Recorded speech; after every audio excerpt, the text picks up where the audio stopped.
Good afternoon. Hello to all of our listeners, Non-Toxic Environments. This is Andy Pace. This week we have another exciting episode. I just wanted to touch on the last couple of weeks. We've been talking with other experts in the field of healthy living, healthy building.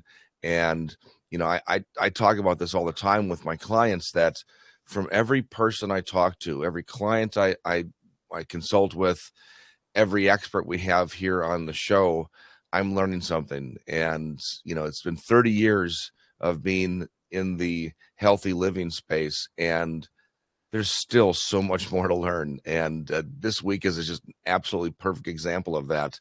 I was really excited and happy to be a guest on Heidi's show a few weeks back and bring the idea of healthy building, healthy construction to another audience.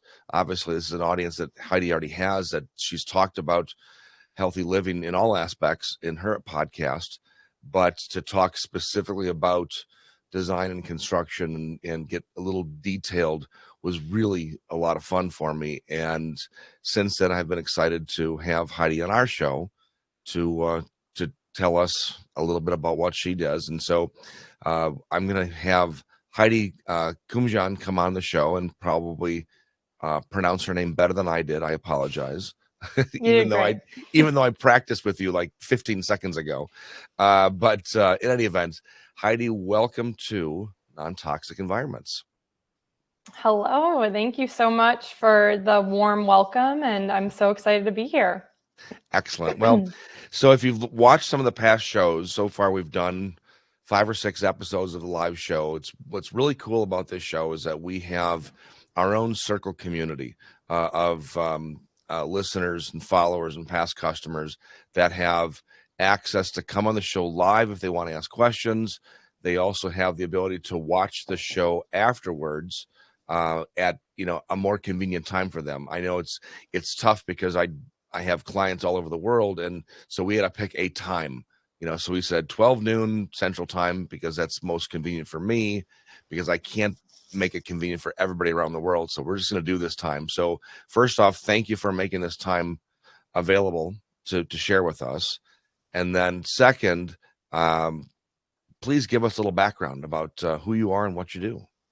Yeah, well, again, thank you so much. My name is Heidi Kuimjian, and I have a long story, but I'm going to give you all the Spark Notes version. So I have been passionate about holistic health since I was 16 years old. For context, I'm turning 27 this year. So about 10, 11 years, I have been full blown into holistic health. And it wasn't by choice, like a lot of us in this industry. We get into this not by choice. I know, everyone has different stories, but with me, I ended up having a lot of chronic health things going on when I was a teenager. And my mom was very into health, holistic living, or eating organic, doing all the things. And this was years ago. So it was still very taboo. And I was a teenager and I thought this was weird. I thought my mom was weird. I wanted nothing to do with it until I started having a lot of these health issues. And the main thing that was going on was I was having panic attacks. And I intrinsically knew that I didn't want to be on medication. So, and I'm sharing this detail because this is how I got entered into this world. The very beginning of my story starts at this age when I'm having panic attacks. I'm having all these other random things going on. I remember sensitivity to light, trouble focusing in school, and all these things. And I'm like, but I don't want to be on medication. So what do I do? So my mom was like, well, why don't we go to this lady and she's going to poke needles in you? And this was acupuncture. So I start seeing this doctor of acupuncture who totally changed my world and inspired the path I'm on today, because in going to her at this young age and having her quite literally heal me, she also educated me about the importance of food and just a natural life. Even though my mom was trying to push this onto me, it was very different having it come from someone that wasn't a family member. So anyways, that was kind of my introduction to all of this. Fast forward a couple years, I'm doing better. I'm healed. I go to college, and 3 weeks into college, I wake up one day and I cannot take a full deep breath. Oh. My breathing is so short, and it feels like there's an elephant on my chest, but it doesn't feel like a chest cold. It feels extreme. It feels horrible. So I do exactly what I need to do. I go to the doctor, I get, checked and all the things. And from that point forward, through the next 3.5 years, I was dismissed by doctors as crazy. And I struggled every single day with severe breathing issues and also neurological issues. After those 3.5 years, something pivotal happened. And I should say, during all those years, I was researching, I was trying all the things. I really wanted to feel better. I wanted to figure out what was going on. I knew that I wasn't just an anxious mess and crazy. Yes, anxiety played a part of this, this cycle, but I knew that physically something was really off. I shouldn't have felt this way because I was healthy and I was young. This started when I was 18 years old. And so going through all of that was very traumatic. I was doing all this research, and by my winter break, senior year of college, I'm reading this book that my mom had. I was at her house for the holidays. And in this book, it's talking about toxins. And I remember it was talking about heavy metals, mold, EMFs, different things that I had heard of, but I didn't know specifically what they could do to the body. So it wrote out these different toxins, and then it also wrote out symptoms. And this was the first time, and it probably sounds weird because nowadays we have, and this was, only like 5 years ago, but even 5 years since today, there's so much information. But at the time, there wasn't a lot of information about toxins and what they do to the body. And so for the first time ever, I realized that oh my gosh, something is physically going on with me, because look, there's evidence, there's validation that my really strange symptoms, for example, one of the most bizarre symptoms, and maybe someone listening can relate to this, especially if they've gone through mold illness, was I was having weird electrical sensations in my chest, where it felt like, I've never had a seizure, so I don't know what that feels like, but it felt seizure-like because I wasn't in control of my body, and it was like a zap. And it was hard to explain. You tell that to a doctor, and they're like, you're crazy.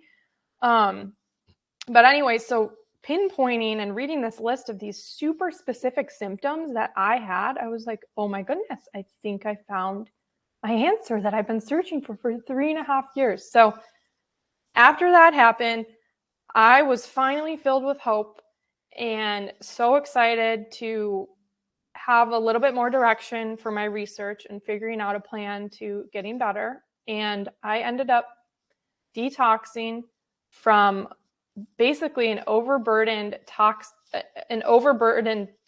load in my body, which mainly was from mold and mycotoxins. And I did a 180 with my health. I healed myself completely. So that is the reason I am in this world of holistic health. And upon that, I graduated college. Again, trying to keep this a Spark Notes version. I graduated college, and I started working in the textile industry because I studied textile and fashion design. And then alongside that, I launched my health coaching business, Holistic with Heidi. And as of this year, I actually pivoted my health coaching business to a boutique marketing consultancy for wellness brands. So when I was in my corporate job, I was doing marketing in the textile industry, and then I was doing health coaching. I also have my podcast, Lifelong Podcast, and now it's turned into, I have my podcast and I do my wellness marketing. So that is the hopefully shortish story of my long story. Well, that's fabulous. No, I love how you have gravitated to what you know and what you love. And, I think a lot of us in this industry, and those of us who have been suffering for so many years with sensitivities of all kinds, know that you learn so much during the process, that at some point you say, I need to be able to give back, and I need to be able to share this with others so that they don't have to go through what I went through. And you're right, in the last 5 years, the amount of information out there is staggering compared to where it was. When I started in 1992, 93, the term green was still just a color. Oh yeah, I can't even And imagine. and we didn't have the internet. Yeah, So that's my mind is blown yeah, completely with so that. I'd have to go to the library and do research the old-fashioned way. It was tough, very tough. And I mean, I think that helped me in many ways, but I think now with what we have access to at our fingertips and what we have access to in our earbuds with the shows and they're out there and professionals like you, I think we are now in, if you do fall into the category of being sensitive, mold sensitive, EMF sensitive, so forth, this is a great time to now be looking for cures, for assistance, for ways to mitigate. And I want to get back to something that you touched on, and I'm really curious to hear your response to this. When you first were diagnosed, or you kind of Yeah, self-diagnosed, right? self-diagnosed. And obviously it was true. I mean, what you found was true. Hmm. How did your family and friends react to that? And were they supportive? Were they kind of like, she's a little nuts, but okay. I mean, how do they come to you with this? Yeah. Oh, I love that question. So, like I said, my mom was always into all of this from a young age. She's the mom who's into all the woo-woo stuff. Like she's super open-minded, and she was my rock through all of that. During that time too, I met my boyfriend, now fiance, and he could not be more supportive. So I feel that the people in my circle, they knew me so well. They knew how determined I was because they saw all of those years of suffering and they saw the research that I was putting into getting better, that I was supported by everyone that I was close to. Of course there's certain people that I wouldn't explain, I have a big family. I'm not going to sit down with everyone and say, "Hey, I got sick from mold." But the people that I was and am closest to truly supported me because they knew how invested I was in getting better, and they also were like-minded. So I'm really blessed in that sense. And that's wonderful. I think that all of us have situations where we know somebody who is going through this, who has gone through it. And I find that in order to um, be a proponent of these alternative methods and materials, you have to actually live through it yourself or know somebody who has.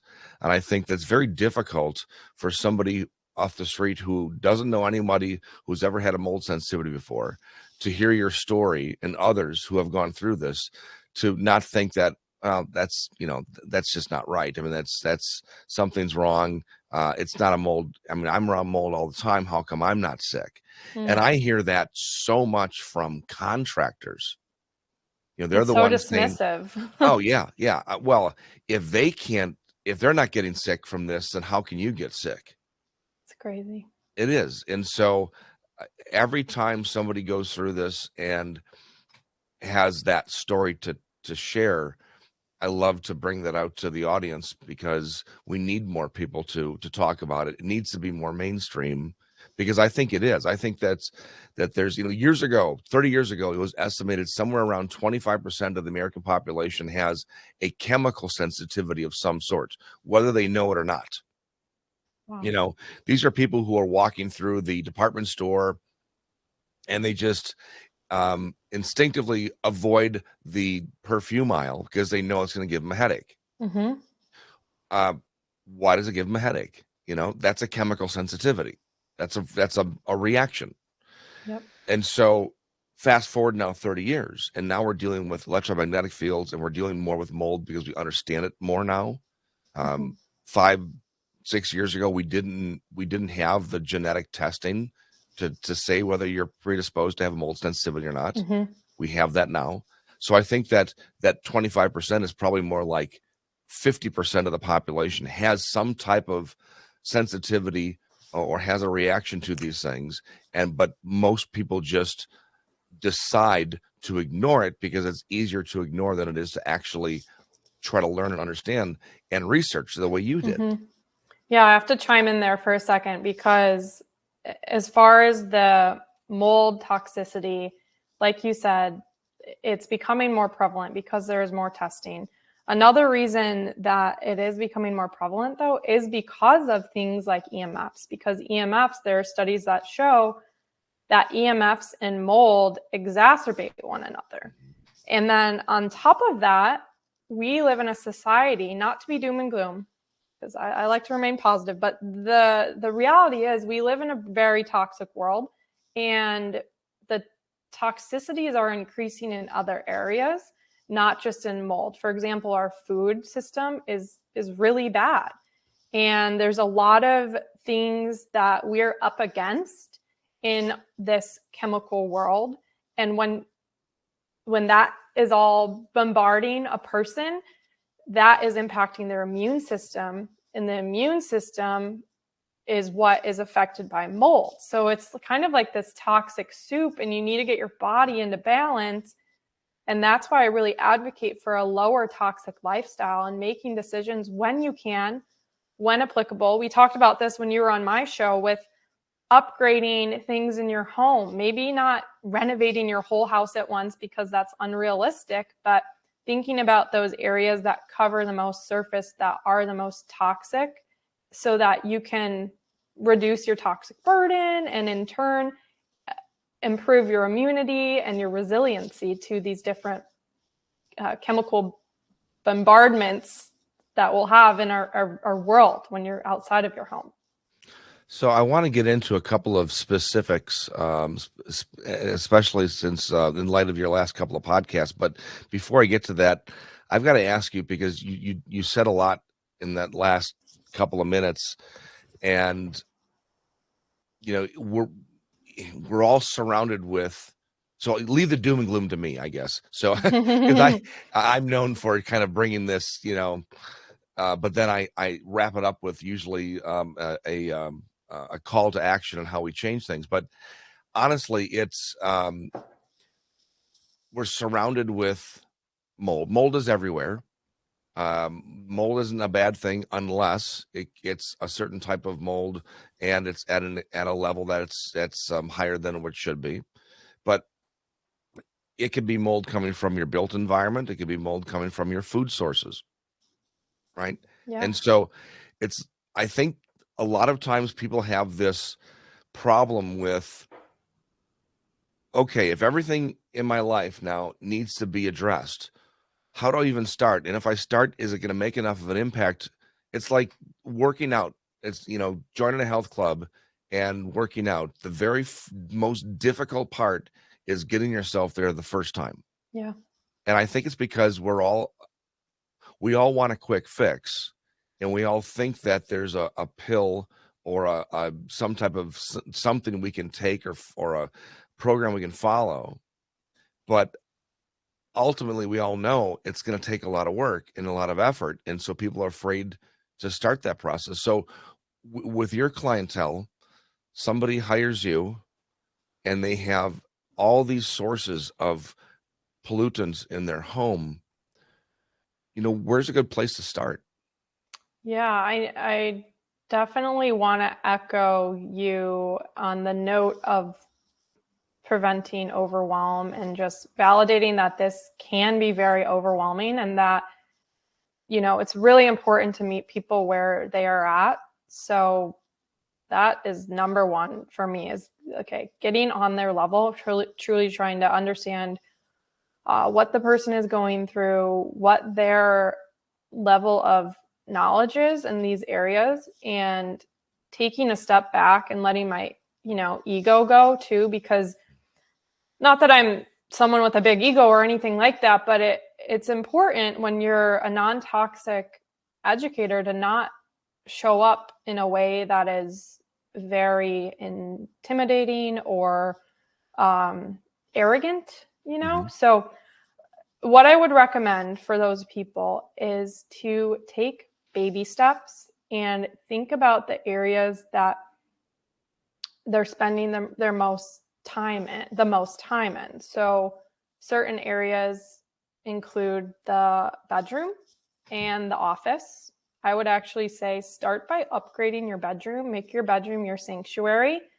Get some non-toxic sheets, invest in a non-toxic mattress when you can. Maybe instead of, maybe look at your budget and see you might be spending money on something you really, don't need, and thinking about this mattress as an investment for your health and your well-being. And not just that, whenever you're making these decisions about your health and maybe you're going to have to spend a little bit of money, think about how you're investing into your health now so that your future, your elderly years are going to be so much better, and you're going to actually save money in the long run because you're healthier. And the average person spends, I think, their last 16 years of their life sick, and I can't even imagine how many thousands of dollars. So not getting caught up on the money. I don't mean to be going down a tangent there, but focusing on the bedroom is really good. And then when it comes to, other areas of your life, there's tons of different areas with non-toxic living.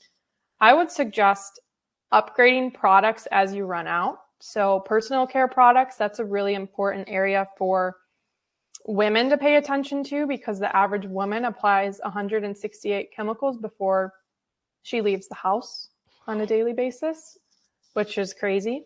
Wow. And so if you're running out, instead of throwing out all of your makeup or throwing out all of your skincare or shower products, as you run out, upgrade for something better.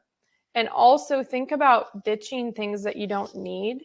There's a lot of buzz in the skincare world of needing to have 12 different steps for your skincare. So you need 12 different products and you need all these different things. And this is just my opinion, but I really don't think we need all these things in our life.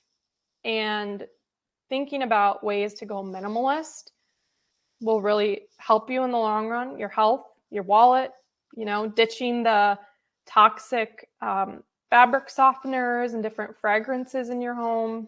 And slowly but surely, you're going to build up products and a home that is low toxic.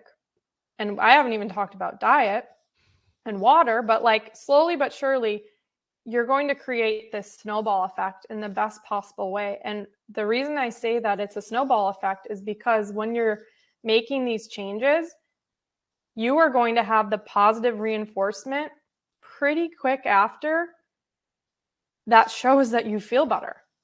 When you got rid of the toxic laundry sheets, and when you change to an organic mattress, or even just upgrading your toothpaste to a non-toxic option, you're going to feel better. And in turn, psychologically, that's going to motivate you to make these decisions. So just understanding that it's a slow process, it's a journey. It is not about perfection, but staying curious and trying to learn more and upgrade as you go. That is awesome. I love that message because of a couple of things. I mean, first of all, when you said you kind of have to check your ego, I understand that precisely, because, people will hire me to help them design and build a non-toxic home. And so I have my recommendations that I know that will work, but on the other hand, I have to understand everybody is different. Every client is different.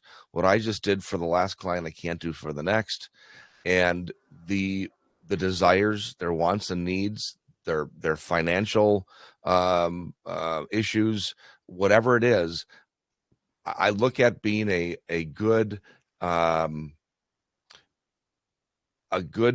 consultant or a good educator is all about listening to what the person across the table from you is saying. And I also look at it like in interior design. The best projects I've ever worked on in my career, and I've worked on thousands of commercial and residential projects, always had a good interior designer who listened to the clients and gave them exactly what they wanted, but they couldn't put it into words. The ones that were hard to work with were the ones who said, okay, I listened to what you said. Now here's my version because I have my own personal style. And it's not anything what the customer wants. It's almost as if the designer or the architect didn't even listen to the client. And so you have to check your own ego and your own style and say, well, the customer wants this. This is what I'm going to give them. The same thing is true with consulting with folks and helping them live in a healthier space. Everybody's needs are different, and you have to affirm every decision that's done, even if it's a small step. I remember years ago, I had a client who needed to repaint her entire home, but she could only afford to come in once every 2 months and buy 1 gallon of paint. That's all she had. Mm-hmm. And, anytime we could hook her up with, mistake gallons, damaged gallons that are still good, we would certainly help. But she didn't really care about that. She just said, well, I'm in the process of making my home healthier. I know it's one step at a time, but I'm going to get there. And you have to have that positive attitude. So I really appreciate awesome. your direction of that. Yeah, thank you. Well said by you too. So I want to talk a little bit about your podcast, Lifelong, because, and I've said this a few times, but I just got done listening to your latest episodes. It was a 2-part series on fabric and clothing. And this is something that I just don't think we spend enough time talking about. Jay Watts, who's listening in on the show right now, he's the vice president of a company called AFM Safecoat. They make the world's best toxin-free paints and coatings, bar none. I've been recommending them on my projects for 30 years. He always says that the walls is like your skin, and your skin is your largest organ, and it's absorbing and releasing chemicals if there are those there. And so put that into perspective with your clothing. If you're wrapping yourself up with materials that are even, they may seem chemical free, but they're releasing microplastics. What is that doing to our body? Yeah, so I'm glad you enjoyed that episode because thank you. It's definitely a fun subject for me to speak on because of my background working in the textile industry and studying textile and fashion design. And now, being a non-toxic educator and also having my podcast. So I appreciate that. But the biggest thing, I have a lot of thoughts and I'm trying to figure out where to begin. But the biggest thing to think about is what you said. Our skin is our largest organ, and toxins are absorbed into our body via 3 routes: inhalation, inhalation, digestion, and dermal absorption. Dermal absorption is where we need to focus right now because that means through your skin. So I encourage people to start thinking about what is touching their skin on a daily basis. And most people don't have the knowledge of what and how fabrics are synthesized and made. And I don't expect people to have that knowledge. I literally only know that because I had to take classes in college where I had to study the fabrics and remember all these tricky names and chemicals and things like that. But anyways, on every article of clothing, you can access the tag that will tell you the contents, the fiber contents. So definitely start looking there and looking for natural fibers. And some of those natural fibers to be on the lookout for are cotton, preferably organic cotton, wool and cashmere, silk, hemp, and the list really, linen, the list goes on. But what happened was, with the advent of the industrialization that our country and the world really went through in the last 100 years, is that the textile industry, these fibers that were once natural for how many thousands of years, Mm-hmm. they became synthetic versions of the once natural fibers.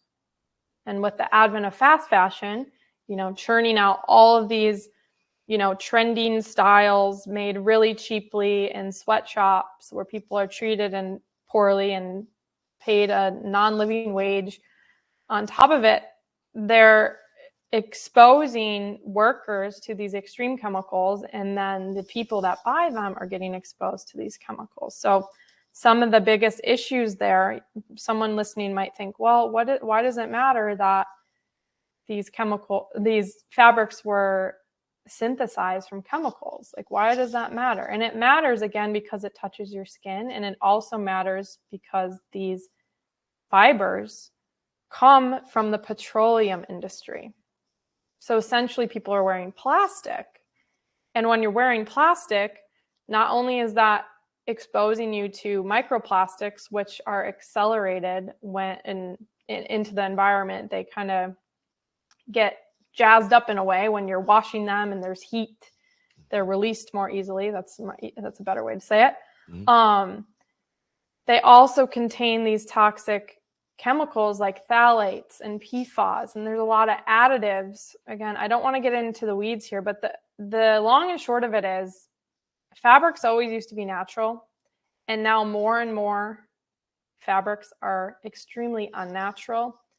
And besides just the fiber contents of the fabric, there's now a lot of innovative, quote unquote, proofing things that are being done to fabrics to stain proof them or waterproof them. And the consequences of these chemicals are insane.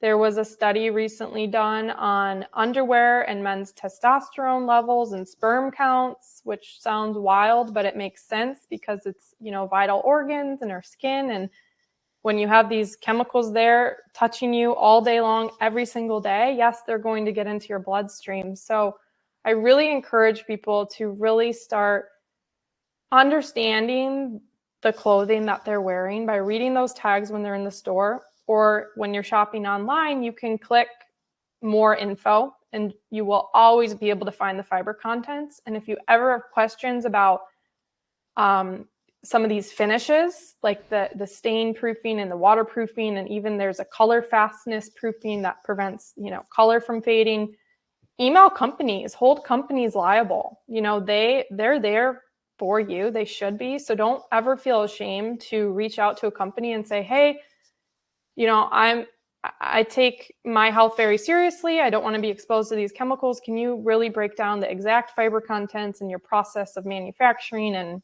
hopefully they'll share some info. And if they don't, then it's a good time to find another brand. And there are plenty of brands, and I've spent years researching and finding the best and the most fashionable non-toxic brands, because back in the day, the only options were very frumpy, ugly clothes, in my opinion. Being someone who studied fashion, I'm like, we need to solve this problem of, ugly, healthy clothes. Mm-hmm. So I spent years researching and finding the best brands that are fashionable. And I recently released my ebook, which is available on my website. It's non-toxic clothing ebook. It's on my website, holisticwithheidi.com, under shop. So you can get that. I made it super affordable so everyone can access it. And yeah, I also have podcasts about it too. Excellent. Well, I encourage everybody to go download that ebook.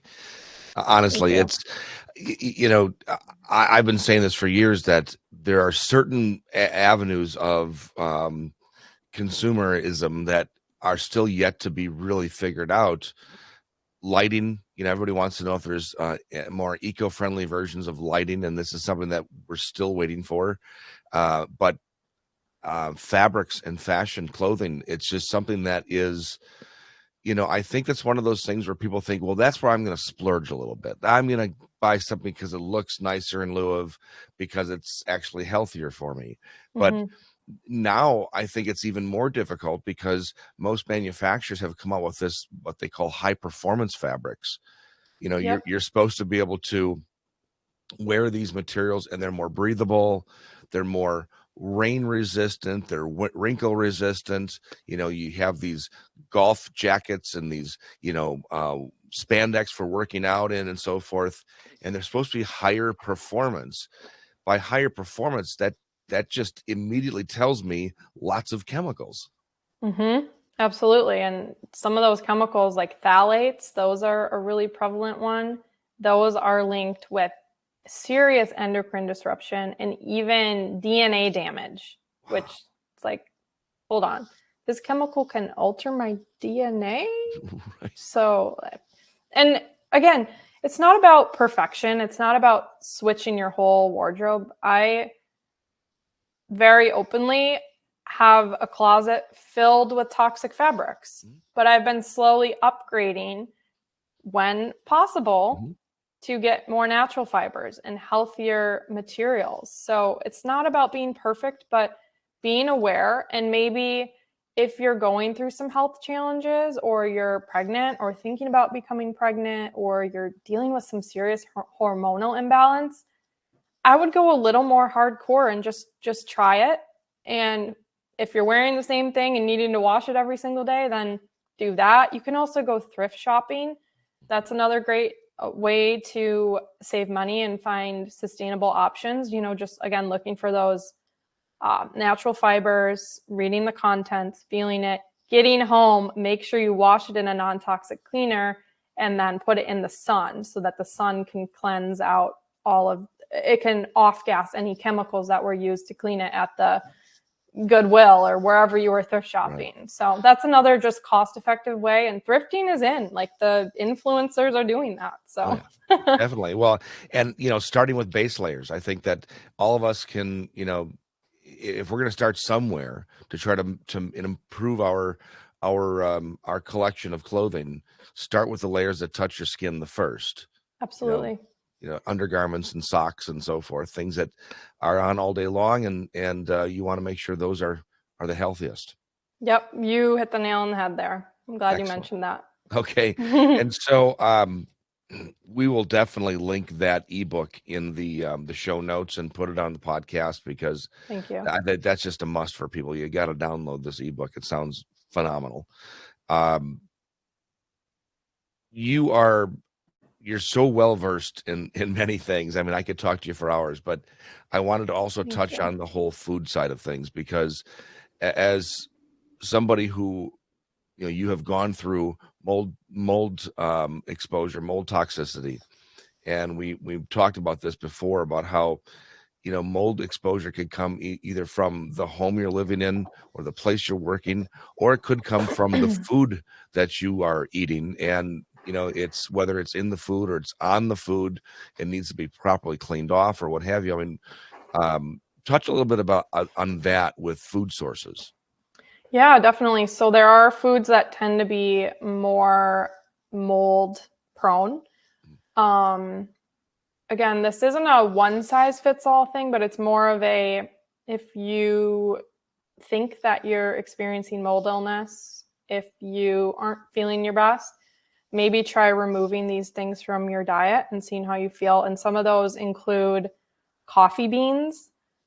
So finding a mold-free coffee is really important. There are brands like King Coffee, and I think it's Purity Coffee. I'm not a coffee drinker, but people always ask me for mold-free options. So, and coffee beans, think about that. Coffee beans are stored and they're so confined, and there's a lot of moisture, and they're coming from climates that are really warm and mildewy prone. So coffee beans. Another huge one is peanuts. Peanuts are super high in mold. I actually, to this day, being healed, having done a 180 with my health, I still avoid peanuts because they are very, very high in mycotoxins, which mycotoxins, as you know, Andy, but for the audience, mycotoxins are the toxic off gas that mold produces. So they're the toxic component of mold. So watching out for coffee beans and peanut butter. A lot of other nuts can be high in mold, but peanuts are the highest. And if you're someone who likes to eat nuts, I do. I love putting walnuts in my smoothie bowls and eating them on salads and that kind of thing, store them in the fridge. Storing nuts and seeds in the fridge is a great way to prevent mold growth. In general, I would say, though, the most important thing is having a diet, and I don't like the word diet, but a lifestyle, a nutrition that is based in nutrient-dense foods and limits ultra-processed foods. So limiting those foods that are packaged and have a lot of different additives, because a lot of those additives trigger your immune system in a bad way and cause gut dysbiosis and mess with your microbiome, which in turn affects your whole body. So really limiting ultra-processed food as much as possible, just do your best, and increasing your nutrient-dense foods. And those nutrient-dense foods are, real, organic, pasture-raised meats.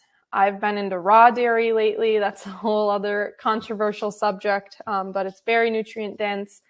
Eggs, fresh fruit, fresh produce, things that are one ingredient, not things that are processed and turned into something in a factory. And when you're able to eat more of a nutrient-dense diet, you actually become more resilient to handling stressors on the body like mold.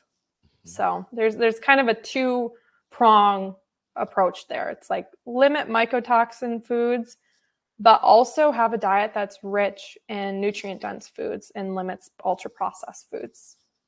I think if there's one thing we've all learned in the last few years because of the pandemic is that we need to prepare our bodies for this constant attack we have from outside things like COVID and so forth. And so we need to, it's like building your own set of internal armor. And the best way to do that is to eat properly, eat well. And then the other thing is sleep. And you mentioned this before, and the first thing you should do is make your bedroom that sanctuary. And I talk about this with every single client I have. I don't think that is emphasized enough in our society. I think that everybody will throw a platitude of, oh, you got to get better sleep. Okay, well, what does that actually mean? Because just because you spend 8 hours a night in your bedroom does not mean you're getting good quality restorative sleep. How do you sleep better? And so, yeah, it starts with having a great mattress, but it also starts with making sure that your body is in a position that it can fall asleep without outside agitation from electromagnetic fields, mold spores, toxic off-gassing, but then also your diet. It's these old what they called wives' tales from decades ago. I love those. Your dreams are just a combination of who you saw the other day and what you had to eat right before you went to bed. But honestly, what you had to eat right before you went to bed can have a huge impact on how you sleep. Yeah, absolutely. I mean, sleep hygiene is very important. I think you just listed off so many wonderful options. I'm trying to think of some other things to add in there. As far as sleep hygiene, like you said, healthy diet, having the low toxic bedding and mattress, limiting EMFs, putting your phone on airplane mode or keeping your phone out of the room, turning Wi-Fi off at night, having the router away from the bed or not in your bedroom at all, hopefully. And so there's those three things. But in addition to that, some of the best things for sleep include daily sun exposure. And Dr. Andrew Huberman, who is an amazing neuroscientist, he has a podcast show, The Huberman Lab. I learned a lot from his episode on sleep and the circadian rhythm. So in order to have a restful night's sleep, one of the most important things you can do is making sure that your circadian rhythm is in rhythm, which is very redundant. But one of the best things is getting that sunlight before 2 p.m. every single day. So you can go outside after that, but there's a critical window of when you wake up through the early afternoon to making sure that you're getting enough sunlight, because what's happening is when you wake up, you get that sunlight right away, you're actually increasing your cortisol. And I don't know all the technical neuroscience-y things like that, but what I do know, it has something to do with elevating your cortisol early in the day so that throughout the day it declines and you get more into a relaxed state. So there's this whole flow that you want to be in. And if you're at nighttime, you're on all these bright screens and you have all this light pollution, your brain is literally being signaled cortisol. It's time to be alert, time to be awake, time for the day. And it's not what we want. So at nighttime, turn the lights off, put your phone on that nighttime mode where the screen goes a little orange, wear the glasses, or turn the phone off completely. I'm kind of a freak. I have to turn all the lights off. And if I have a light on, I have like little warm lamps, just like small lamps that I'll turn on at nighttime. But the bright overhead, because I'm in an apartment, so you don't get to choose the lighting. It's that very aggressive, like surgery operating room lighting, which is the last thing you want for sleep. So thinking about lighting and sun exposure will do wonders for your sleep. Oh, I love that. And I think of even in my own household, I've been married for 30 years, and Wow. and one of the things that both of us learned years ago is, like, after 7 o'clock at night, we don't talk about business. We don't talk about work.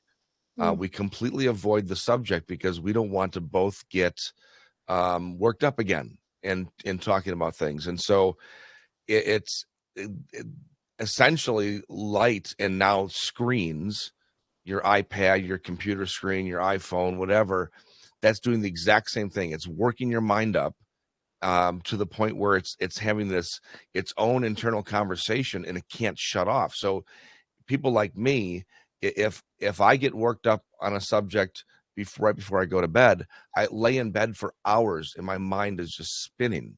And so the only way for me to stop that is, if it's summertime, I don't care if it's 2 o'clock in the morning, I'll walk outside barefoot and I'll walk in the grass. I love that. Grounding with the earth. Yep. And it absolutely works, but better off is to just avoid it to begin with, so you don't have those hours of not being able to sleep. Yeah. And so it's such an important point.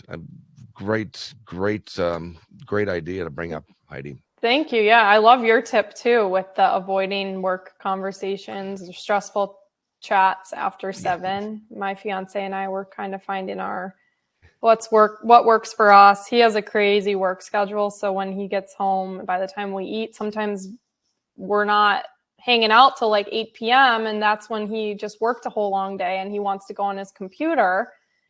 And it's like, no, this is stressful. Like, you're going to be in such a high alert state before needing to go to bed. And yeah, so just being mindful of like those conversations and reducing your stress. And light is a form of stress. Right. And honestly, the older you get, the more it's going to impact you on the next day. When you're younger, you can get away with a lot because you've got enough energy to get through these days.